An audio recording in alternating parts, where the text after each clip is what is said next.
मध्य Asia से संपर्क और उनके परिणाम। लगभग 200 बीसी से जो काल आरंभ होता है, उसमें मौर्य साम्राज्य जैसा कोई बड़ा साम्राज्य नहीं दिखाई देता है, पर उस काल में मध्य एशिया और भारत के बीच घनिष्ठ और व्यापक संपर्क स्थापित हुआ।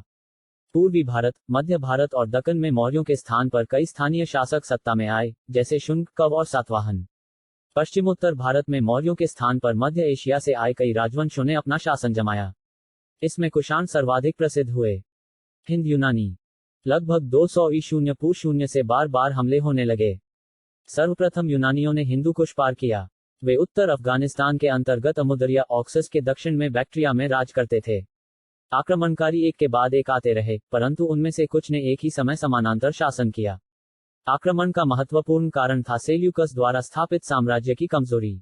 इस साम्राज्य की स्थापना बैक्ट्रिया में और ईरान से संलग्न पार्थिया नामक क्षेत्र में हुई थी।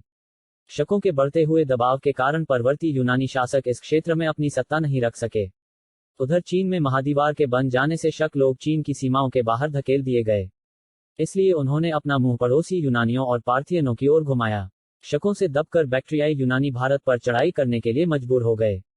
अशोक के उत्तराधिकारी इतने कमजोर ठहरे कि वे इस काल में आई बाहरी आक्रमणों की लहर को रोक नहीं सके। भारत पर आक्रमण सबसे पहले उन यूनानियों ने किए, जो हिंद यूनानी या बैक्ट्रियाई यूनानी कहलाते हैं। ईसा पूर्व दूसरी सदी के आरंभ में हिंद यूनानियों ने पश्चिमोत्तर भारत के विशाल क्षेत्र पर कब्जा कर लिया। यह क्षेत्र सिकंदर द्वारा जीते गए क्षेत्र से भी बड़ा था। कहा जाता है कि वे अयोध्या और पाटलिपुत्र तक चढ़ आए थे, परंतु वे लोग भारत में मिलजुल कर शासन कायम नहीं कर सके। दो यूनानी राजवंशों ने एक ही समय में पश्चिमोत्तर भारत में समानांतर शासन किया। सबसे अधिक विख्यात हिंद यूनानी शासक हुआ मिनांडर 165-145 ईशून्य पूर्व शून्य। वह मिलिंद नाम से भी जाना जाता है। उसकी राजधानी पंजाब में शाकल आधुनिक सियालकोट में थी और उसने गंगा यमुना दोआब पर आक्रमण किया। उसे नागसेन ने बौद्ध धर्म की दीक्षा दी।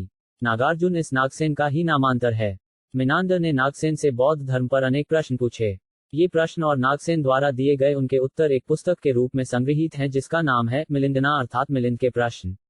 भारत के इतिहास में हिंद यूनानी शासन का महत्व इसलिए है कि यूनानी शासकों ने भारी संख्या में सिक्के जारी किए। हिंद यूनानी भारत के पहले शासक हुए जिनके जारी किए गए सिक्कों के बारे में निश्चित रूप से कहा जा सकता है कि सिक्के किन किन राजाओं के हैं। पूर्व की आहत मुद्राओं के बारे में ऐसी बात नहीं है। उनका संबंध किसी राजवंश से निश्चयपूर्वक जोड़ना संभव नहीं है। सबसे पहले भारत में हिंद यूनानियों ने ही सोने के सिक्के जारी किए, पर इनकी संख्या कुषाणों के शासन में जोर से बढ़ी। हिंद यूनानी शासकों ने भारत के पश्चिमोत्तर सीमा प्रांत में यूनान की कला चलाई, जिसे हेलेनिस्टिक आर्ट कहते हैं। यह कला विशुद्ध यूनानी नहीं थी। सिकंदर की मृत्यु के बाद विजित गैर यूनानियों के साथ यूनानियों के संपर्क से इसका उदय हुआ था। भारत में गांधार कला इसका उत्तम उदाहरण है। शक। यूनानियों के बाद शक आए। यूनानियों ने भारत के जितने भाग पर कब्जा किया था उससे कहीं अधिक भाग पर शकों ने किया। शकों की 5 शाखाएं थीं और हर शाखा की राजधानी भारत और अफगानिस्तान में अलग अलग भाग में थी। शकों की एक शाखा अफगानिस्तान में बस गई। दूसरी शाखा पंजाब में बसी, जिसकी राजधानी तक्षशिला हुई। तीसरी शाखा मथुरा में बसी, जहां उसने लगभग 2 सदियों तक शासन किया। चौथी शाखा ने पश्चिमी भारत पर अपना अधिकार जमाया और वहां वह 4वीं शताब्दी तक शासन करती रही। शकों की 5वीं शाखा ने अपना प्रभुत्व ऊपरी दक्कन पर स्थापित किया। शकों को न तो भारत के शासकों का और न जनता का ही प्रतिरोध झेलना पड़ा। कहा जाता है कि लगभग 57-58 ईसा पूर्व में उज्जैन के एक राजा ने शकों से युद्ध किया, उन्हें पराजित किया और अपने ही समय में उन्हें बाहर खदेड़ दिया। यह राजा अपने को विक्रमादित्य कहता था। विक्रम संवत नाम का संवत 57-58 ईशून्य पूर्व शून्य में शकों पर उसकी विजय से आरंभ हुआ। तब से विक्रमादित्य अत्यंत इच्छित उपाधि बन गया। जिस किसी ने भी कोई महान पराक्रम दिखलाया उसने इस उपाधि को उसी तरह धारण कर लिया जिस तरह रोम के सम्राट अपनी अतुल शक्ति और पराक्रम जताने के लिए सीजर की उपाधि लगा लेते थे। इस प्रथा का परिणाम यह हुआ कि हम भारतीय इतिहास में 14 विक्रमादित्य पाते हैं। गुप्त सम्राट चंद्रगुप्त द्वितीय सबसे अधिक विख्यात विक्रमादित्य था। भारतीय राजाओं को यह उपाधि इतनी भाई कि इसकी परंपरा, खासकर पश्चिमी भारत और पश्चिमी दक्कन में, ईसा की 12वीं सदी तक चलती रही। यद्यपि शकों ने देश के कई भागों में अपना अपना राज्य स्थापित किया, तथापि जिन्होंने पश्चिम में राज्य स्थापित किया वे ही कुछ लंबे अरसे तक यानी लगभग 4 सदियों तक राज करते रहे। वे गुजरात में चल रहे समुद्री व्यापार से लाभान्वित हुए और उन्होंने भारी संख्या में चांदी के सिक्के चलाए। सबसे अधिक विख्यात शक शासक रुद्रदामन प्रथम 130-150 ईशून्य हुआ। उसका शासन न केवल सिंध में, बल्कि कोंकण, नर्मदा घाटी, मालवा, काठियावाड़ और गुजरात के बड़े भाग में भी था। वह इसलिए प्रसिद्ध है कि उसने काठियावाड़ के अर्धशुष्क क्षेत्र का मशहूर झील सुदर्शन सर का जीर्णोद्धार किया। यह झील मौर्य काल की थी और दीर्घकाल से सिंचाई के काम में आती रही थी। रुद्रादामन संस्कृत का बड़ा प्रेमी था। भारत में आकर बसा विदेशी होते हुए भी उसने ही सबसे पहले विशुद्ध संस्कृत भाषा में लंबा अभिलेख जारी किया। पूर्व के जो भी लंबे अभिलेख इस देश में पाए गए हैं, सभी प्राकृत भाषा में रचित हैं। पार्थियाई या पहलव। पश्चिमोत्तर भारत में शकों के आधिपत्य के बाद पार्थियाई लोगों का आधिपत्य हुआ। प्राचीन भारत के अनेक संस्कृत ग्रंथों में इन दोनों जनों के एक साथ उल्लेख शक पहलव के रूप में मिलते हैं। वास्तव में ये दोनों जनसमूह कुछ समय इस देश में समानांतर शासन करते रहे। पार्थियाई लोगों का मूल वासस्थान ईरान में था, जहां से वे भारत की ओर चले। यूनानियों और शकों के विपरीत वे ईसा की पहली सदी में पश्चिमोत्तर भारत के एक छोटे से भाग पर ही सत्ता जमा सके। सबसे प्रसिद्ध पार्थियाई राजा हुआ गोंडोफिनिर्स। कहा जाता है कि उसके शासनकाल में सेंट थॉमस ईसाई धर्म का प्रचार करने के लिए भारत आया था। अपने से पहले के शकों की तरह पार्थियाई लोग भी भारतीय राजतंत्र के और समाज के अभिन्न अंग बन गए। कुषाण। पार्थियायों के बाद कुषाण आए, जो यूची और तोखारी भी कहलाते हैं। यूची कबीला 5 कुलों में बढ़ गया था। कुषाण उन्हीं में एक कुल के थे। वे उत्तरी मध्य एशिया के हरित मैदानों के खानाबदोश लोग थे और चीन के पड़ोस में रहते थे। कुषाणों ने पहले बैक्ट्रिया और उत्तरी अफगानिस्तान पर कब्जा किया और वहां से शकों को भगाया। धीरे धीरे वे काबुल घाटी की ओर बढ़े और हिंदू कुश पार करके गंधार पर वे कब्जा किया और वहां यूनानियों और पार्थियायों को अपदस्थ कर सत्ता जमाई। अंततः उन्होंने निचली सिंधु घाटी पर तथा गंगा के मैदान के अधिकतर हिस्से पर भी अधिकार कर लिया। उनका साम्राज्य अमुदरिया से गंगा तक, मध्य एशिया के खुरासान से उत्तर प्रदेश के वाराणसी तक फैल गया। कुषाणों ने पूर्व सोवियत गणराज्य में शामिल मध्य एशिया का अच्छा खासा भाग, ईरान का हिस्सा, अफगानिस्तान का कुछ अंश, लगभग पूरा पाकिस्तान और लगभग समूचा उत्तर भारत, इन सारे भूभागों को अपने शासन के साए में कर दिया। इससे नाना प्रकार के लोगों और संस्कृतियों के आपस में घुल मिल जाने का विलक्षण अवसर आया और इस सम्मिलन की प्रक्रिया ने ऐसी संस्कृति को जन्म दिया जो आज के 9 देशों में फैली हुई है। हम कुषाणों के 2 राजवंश पाते हैं जो एक के बाद एक आए। पहले राजवंश की स्थापना कैडफाइसिस नामक सरदारों के घराने ने की। इस घराने का शासन 50 ई. से 28 वर्षों तक चला। इसमें 2 राजा हुए। पहला हुआ कैडफाइसिस प्रथम, जिसने हिंदू कुश के दक्षिण में सिक्के चलाए। उसने रोमन सिक्कों की नकल करके तांबे के सिक्के ढलवाए। दूसरा राजा हुआ कैडफाइसिस द्वितीय, जिसने बड़ी संख्या में स्वर्ण मुद्राएं जारी की और अपना राज्य सिंधु नदी के पूरब में फैलाया। कैडफाइसिस राजवंश के बाद कनिष्क राजवंश आया। इस वंश के राजाओं ने ऊपरी भारत और निचली सिंधु घाटी में अपना प्रभुत्व फैलाया। आरंभिक कुषाण राजाओं ने बड़ी संख्या में स्वर्ण मुद्राएं जारी की। उनकी स्वर्ण मुद्राएं धातु की शुद्धता में गुप्त शासकों की स्वर्ण मुद्राओं से उत्कृष्ट हैं। उनकी स्वर्ण मुद्राएं तो मुख्यतः सिंधु के पश्चिम में ही पाई गई हैं, पर उनके अभिलेख न केवल पश्चिमोत्तर भारत और सिंधु में ही, बल्कि मथुरा, श्रावस्ती, कौशाम्बी और वाराणसी तक बिखरे मिले हैं। इससे सिद्ध होता है कि उन्होंने गंगा यमुना दोआब के अतिरिक्त मध्य गंगा के मैदानों के काफी भाग को भी अपने कब्जे में किया। मथुरा में जो कुषाणों के सिक्के, अभिलेख, संरचनाएं और मूर्तियां मिली हैं, उनसे प्रकट होता है कि मथुरा भारत में कुषाणों की द्वितीय राजधानी थी। पहली राजधानी आधुनिक पाकिस्तान में अवस्थित पुरुषपुर या पेशावर में थी। वहां कनिष्क ने एक मठ और विशाल स्तूप का निर्माण कराया। इस स्तूप को देखकर विदेशी यात्री चकित रह जाते थे। कनिष्क सर्वाधिक विख्यात कुषाण शासक था। लगता है कि उसे भारत की सीमाओं के बाहर चीनियों से हार खानी पड़ी। लेकिन इतिहास में 2 कारणों से उसका नाम है। पहला, उसने 78 ई. में एक संवत चलाया जो शक संवत कहलाता है और भारत सरकार द्वारा प्रयोग में लाया जाता है। दूसरा, उसने बौद्ध धर्म का मुक्त हृदय से संपोषण संरक्षण किया। उसने कश्मीर में बौद्धों का सम्मेलन आयोजित किया जिसमें बौद्ध धर्म के महायान संप्रदाय को अंतिम रूप दिया गया। कनिष्क कला और संस्कृत साहित्य का भी महान संरक्षक था। कनिष्क के उत्तराधिकारी पश्चिमोत्तर भारत पर लगभग 230 ई. तक राज करते रहे और उनमें से कुछ ने तो शुद्ध भारतीय नाम धारण कर लिए, जैसे वासुदेव। ईरान में उठ खड़ी हुई सासानी शक्ति ने ईसा की 3री सदी के मध्य में अफगानिस्तान और सिंधु के पश्चिम के क्षेत्र कुषाण साम्राज्य से छीनकर अपने कब्जे में कर लिए, पर भारत में कुषाण रजवाड़े लगभग 100 वर्षों तक बने रहे। लगता है कि कुषाणों का अधिकार काबुल घाटी, कपिशा, बैक्ट्रिया, ख्वारिज्म और सोगदियाना अर्थात मध्य एशिया स्थित बोखारा और समरकंद में ईसा की 3री-4थी सदी में भी काए। इन क्षेत्रों में अनेक कुषाण मुद्राएं, अभिलेख और मृण्मूर्तिकाएं पाई गई हैं। खासकर ख्वारिज्म, जो अरल सागर के दक्षिण अमुदरिया नदी पर अवस्थित है, के टोपरक कला नामक स्थान में विशाल कुषाण प्रासाद खुदाई में निकला है जो 3री-4थी सदियों का है। इसमें प्रशासनिक अभिलेखागार था जहां आरामाइक लिपि और ख्वारिज्मी भाषा में लिखे पुरालेख और दस्तावेज रखे हुए थे। हिंद सासानी। 3री शताब्दी के मध्य तक ससानियों ने निचले सिंधु क्षेत्र पर अधिकार कर लिया था। शुरू में वे इस क्षेत्र को हिंदू कहते थे। यह नाम किसी धार्मिक कारण से नहीं दिया गया था। इससे उनका तात्पर्य था कि यहाँ सिंधु निवासी रहते हैं। 262 ईशून्य के एक सासानी अभिलेख में इस क्षेत्र के लिए हिंदुस्तान शब्द का प्रयोग हुआ है। अतः मुगल और आधुनिक काल में भारत के लिए प्रयुक्त हिंदुस्तान शब्द का उल्लेख सर्वप्रथम 3रा सदी में मिलता है। ससानियों ने, जिन्हें हिंदू सासानी भी कहते हैं, भारत में 1 सदी से थोड़ा कम ही शासन किया, लेकिन उन्होंने बहुत सारे सिक्के जारी कर भारतीय अर्थव्यवस्था में योगदान किया। मध्य एशिया से संपर्कों के प्रभाव। भवन और मृदभांड। शक कुषाण काल में भवन निर्माण के कार्यों में उल्लेखनीय प्रगति हुई। उत्खननों में संरचना के कई स्तर मिले हैं। उत्तर भारत के विविध पुरास्थलों पर तो कभी कभी आधे दर्जन से भी अधिक स्तर हैं। इनमें पकी ईंटों का प्रयोग फर्श बनाने में किया गया है। खपरों टाइलों का प्रयोग फर्श और छत दोनों में किया गया है। इस काल में ईंट के कुओं का निर्माण हुआ। कुषाण काल का अपना खास मृदभांड है लाल बर्तन, जो सादा भी है और पालिशदार भी और बनावट में मध्यम से उत्तम तक।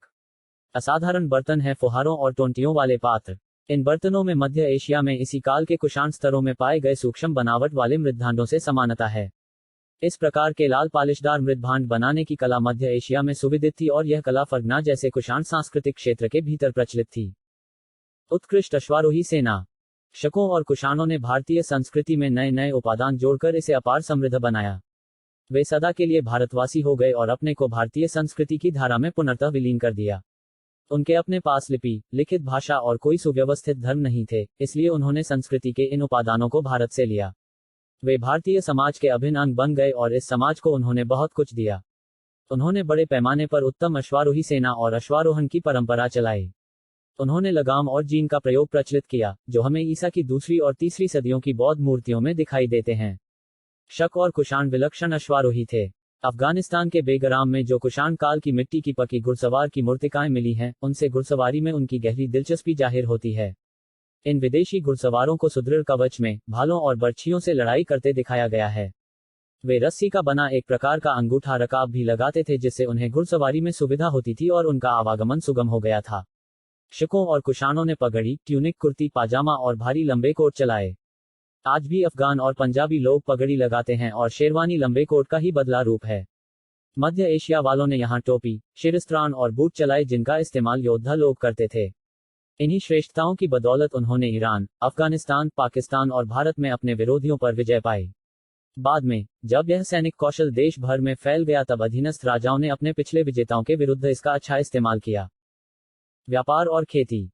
मध्य एशियाई लोगों के आने से मध्य एशिया और भारत के बीच घना संपर्क स्थापित हुआ। परिणामस्वरूप, भारत को मध्य एशिया के अल्ताई पहाड़ों से भारी मात्रा में सोना प्राप्त हुआ। भारत को रोमन साम्राज्य के साथ व्यापार के जरिए भी सोना मिला होगा। कुषाणों ने रेशम के उस प्रख्यात मार्ग पर नियंत्रण कर लिया जो चीन से चलकर कुषाण साम्राज्य में शामिल मध्य एशिया और अफगानिस्तान से गुजरते हुए ईरान जाता था, और पूर्वी भूमध्य सागरीय अंचल में रोमन साम्राज्य के अंतर्गत पश्चिम एशिया जाता था। यह रेशम मार्ग कुषाणों का बड़ा आय स्रोत था और वे इस मार्ग पर व्यापारियों से उगाही गई चुंगी की बदौलत ही विशाल और समृद्ध साम्राज्य कायम कर सके। यह http://ups उल्लेखनीय है कि भारत में बड़े पैमाने पर सोने का सिक्का चलाने वाले प्रथम शासक कुषाण ही थे। कुषाणों ने खेती को भी बढ़ाया। कुषाण काल की विस्तृत सिंचाई के पुरातात्विक अवशेष पाकिस्तान, अफगानिस्तान और पश्चिमी मध्य एशिया में पाए जाते हैं। राज्य व्यवस्था। मध्य एशियाई विजेताओं ने अनगिनत छोटे छोटे देशी राजाओं पर अपना शासन लाद दिया। इससे एक प्रकार की सामंती अवस्था उदित हुई। कुषाण राजाओं ने महाराजाधिराज को यह गौरवपूर्ण उपाधि धारण की, जिसका आशय यह निकलता है कि वे अनेकानेक छोटे छोटे राजाओं के राजा थे और उनसे कर पाते थे। शकों और कुषाणों ने इस भावना को बढ़ावा दिया कि राजा देवता का अवतार होता है। अशोक देवों का प्रिय कहा जाता था, पर कुषाण राजा देवपुत्र कहलाते थे। यह उपाधि कुषाणों ने चीनियों से ली, जो अपने राजा को स्वर्ग का पुत्र कहते थे। भारत में इसका प्रयोग स्वभावत राजसत्ता को मान्यता और वैधता प्रदान करने के लिए किया गया होगा। स्मृतिकार मनु ने कहा है कि राजा बच्चा ही क्यों न हो, उसका आदर करना चाहिए, क्योंकि वह मानव रूप धारण करके शासन करने वाला देवता होता है। कुषाणों ने शासन की क्षत्र प्रणाली भी चलाई। साम्राज्य अनेक क्षत्रपियों उपराज्यों में बांट दिया गया और प्रत्येक क्षत्रपी एक एक क्षत्रप के शासन में छोड़ दिया गया। कुछ अनोखी प्रथाएं भी शुरू की गईं, जैसे 2 आनुवंशिक राजाओं का संयुक्त शासन, जिसमें एक ही समय एक ही राज्य पर 2 राजाओं का शासन हो सकता था। हम पिता और पुत्र दोनों को एक ही समय संयुक्त रूप से शासन करते पाते हैं। इस प्रकार प्रतीत होता है कि इन शासकों के अधीन केंद्रीकरण कम था। यूनानियों ने सेनानी शासन, मिलिट्री गवर्नरशिप की परिपाटी भी चलाई। वे इसके लिए शासक सेनानियों की नियुक्ति करते थे जो यूनानी भाषा में स्ट्रेटेगोस कहलाते थे। सेनानी शासकों की आवश्यकता विजित प्रजा पर नए राजाओं का प्रभाव जमाने के लिए होती थी।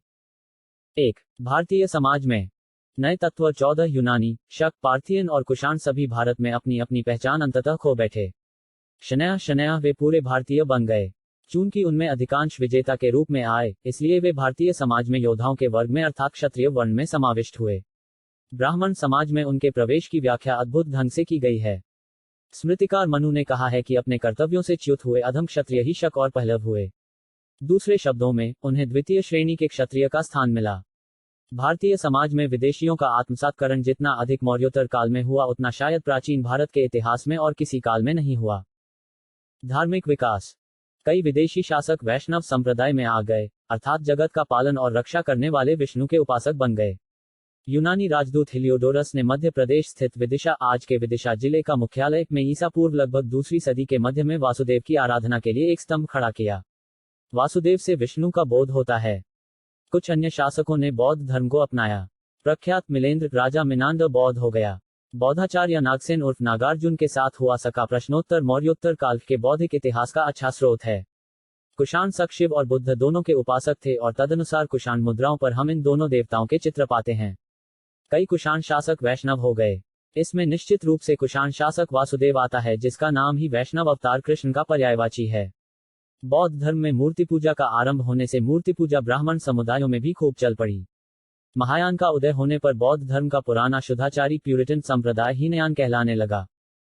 सौभाग्यवश कनिष्क महायान का महान संरक्षक हो गया। उसने कश्मीर में बौद्धों की परिषद आयोजित की। पार्षदों ने 3 लाख शब्दों में एक ग्रंथ की रचना की, जिसमें तीनों पिटकों या बौद्ध साहित्य की पिटारियों की पूरी तरह व्याख्या की गई। कनिष्क ने इस ग्रंथ को लाल ताम्रपत्रों पर खुदवाया, उन ताम्रपत्रों को प्रस्तर पात्र में रखा और उसके ऊपर स्तूप बनवा दिया। यदि यह प्राचीन कथा सही हो तो ताम्रपत्रों सहित इस स्तूप का पता चलने पर बौद्ध धर्म ग्रंथ और सिद्धांतों पर नया प्रकाश पड़ सकता है। कनिष्क ने बुद्ध के स्मारक स्वरूप और भी अनेक स्तूप खड़े किए। कला की गांधार और मथुरा शैली। विदेशी राजा भारतीय कला और साहित्य के उत्साही संरक्षक बन गए और उन्होंने वही उमंग दिखाया जो नया धर्म अपनाने वालों में होती है। कुषाण साम्राज्य ने विभिन्न शैलियों और देशों में प्रशिक्षित राजमिस्त्रियों और अन्य कारीगरों को इकट्ठा किया। इससे कला की कई नई शैलियां विकसित हुई, जैसे गांधार और मथुरा शैली। मध्य एशिया से जो मूर्तिशिल्प की कृतियां प्राप्त हुई हैं उनमें बौद्ध धर्म के प्रभाव की छाया में स्थानीय और भारतीय दोनों लक्षणों का मिश्रण पाया जाता है। भारतीय शिल्पकारों का विशेषकर भारत के पश्चिमोत्तर सीमा प्रांत गंधार में मध्य एशियाई, यूनानी और रोमन शिल्पकारों के साथ संपर्क हुआ। इससे नई शैली का उदय हुआ, जिसमें बुद्ध की प्रतिमाएं यूनान और रोम के मिश्रित शैली में बनाई गई। बुद्ध की केश सज्जा यूनान रोम की शैली में की गई। गांधार कला का प्रभाव मथुरा में भी पहुंचा, हालांकि वह मूलतः देशी कला का केंद्र था। मथुरा में बुद्ध की विलक्षण प्रतिमाएं बनी, परंतु इस जगह की ख्याति कनिष्क की शिरोहीन खड़ी मूर्ति को लेकर भी है, जिसके निचले भाग में कनिष्क का नाम खुदा है। यहाँ वर्धमान महावीर की भी कई प्रस्तर मूर्तियां बनी। इसकी गुप्त पूर्व मूर्तियों और अभिलेखों में कृष्ण उपेक्षित हैं, जबकि मथुरा इनका जन्म स्थान और बाल लीला भूमि मानी जाती है। कला की मथुरा शैली ईसवी सन की आरंभिक सदियों में विकसित हुई और इसकी लाल बलुआ पत्थर की कृतियां मथुरा के बाहर भी पाई जाती हैं। संप्रति मथुरा संग्रहालय में कुषाणकालीन मूर्तियों का भारत भर में सबसे अधिक संग्रह है। इसी काल में विंध्य से दक्षिण अनेक स्थानों में सुंदर सुंदर कलाकृतियां पाई जाती हैं। महाराष्ट्र में चट्टानों को काट काट कर सुंदर सुंदर बौद्ध गुफाएं बनाई गईं। आंध्र प्रदेश में नागार्जुन कोंड और अमरावती बौद्ध कला के महान केंद्र हो गए, जहां बुद्ध के जीवन की कथाएं अनगिनत चट्टानों पर चित्रित की गई हैं। बौद्ध धर्म से संबंधित सबसे पुराने पट्टचित्र गया, सांची और भरहत में पाए जाते हैं, जो ईसा पूर्व दूसरी सदी के हैं। परंतु हम मूर्तिकला का और भी विकास ईसवी सन की आरंभिक सदियों में पाते हैं। साहित्य और विद्या। विदेशी राजाओं ने संस्कृत साहित्य का संरक्षण संपोषण किया। काव्य शैली का पहला नमूना रुद्रदामन का काठियावाड़ में जूनागढ़ अभिलेख है, जिसका समय लगभग 150 ईस्वी है। इसके बाद से अभिलेख परिष्कृत संस्कृत भाषा में लिखे जाने लगे हैं। फिर भी अभिलेखों की रचना प्राकृत भाषा में करने की परिपाटी ईसा की चौथी सदी या उसके आगे तक चलती रही। लगता है कि अश्वघोष जैसे कुछ महान साहित्यकारों को कुषाणों का संरक्षण प्राप्त था। अश्वघोष ने बुद्ध की जीवनी बुद्धचरित के नाम से लिखी।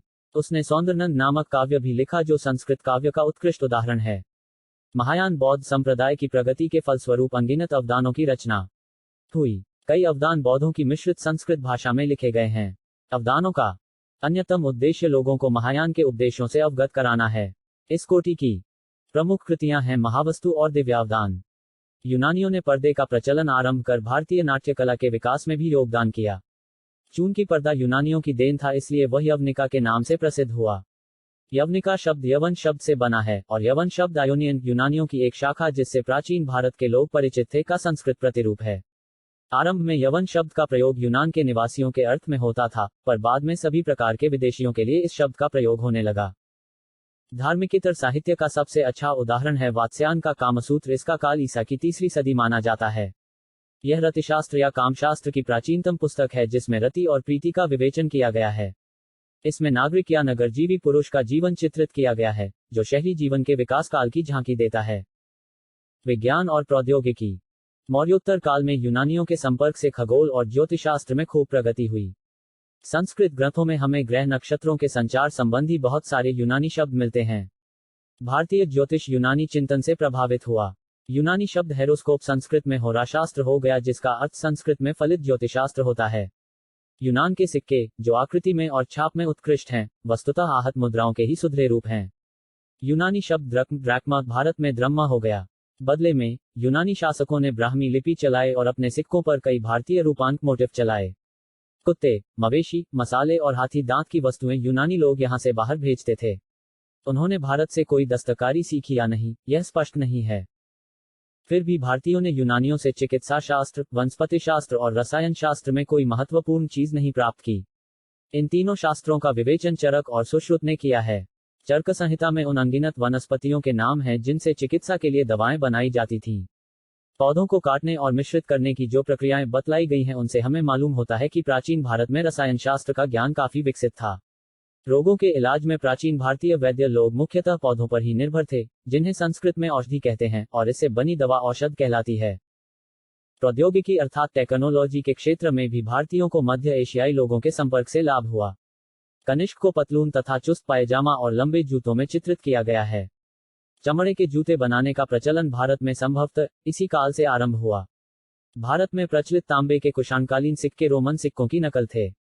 इसी तरह भारत में कुषाणों ने जो सोने के सिक्के ढलवाए वे रोमन स्वर्ण मुद्राओं की नकल थे। जानकारी मिलती है कि भारतीय और रोमन राजाओं के बीच 2 राजदूतों का आदान प्रदान हुआ था। 27-28 ई शून्य में रोमन सम्राट ऑगस्ट और 110-120 ई शून्य में रोमन सम्राट ट्राजन के दरबार में भारत से राजदूत भेजे गए थे। इस प्रकार भारत के साथ रोम के संपर्क से प्रौद्योगिकी में नए नए तरीके विकसित हुए होंगे। इस काल में शीशे के काम पर विदेशी विचारों और तरीकों का विशेष रूप से प्रभाव पड़ा। प्राचीन भारत में किसी भी अन्य काल में शीशे के काम में ऐसी प्रगति नहीं हुई जैसी इस काल में।